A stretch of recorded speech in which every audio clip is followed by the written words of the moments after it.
The goal of that compromise proposal was to try and avert this World War III ballot measure that's coming up that will split this state in two. Because of the money and the already escalating rhetoric, it will be one of the most contentious campaigns the state has ever seen.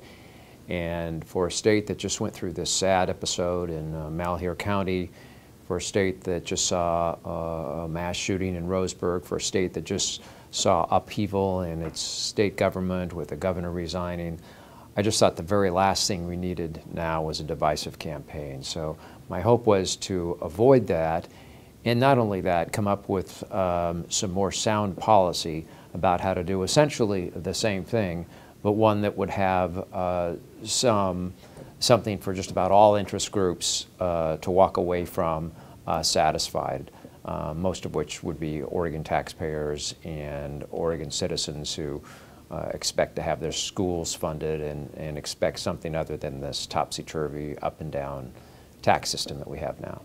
The public employees came forward with their plan, and it was also a gross receipts tax. And I was optimistic. I thought, okay, we're on the same planet here.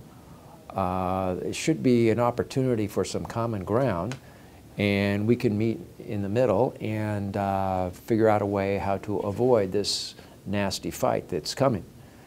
And so that was the reason for my optimism. We did have some people on board. I think we probably would have had the Senate go for it, send a referral measure out there as a competing measure, or maybe just pass it into law. But we just couldn't get traction for the rest of the legislature. We would have been fine if they did something else and avoided this measure. But that's we put forward with the hope that, hey, this is relatively similar, and nobody has to spend $20 million in a campaign, and we don't have to split the state in two, and why don't we go there?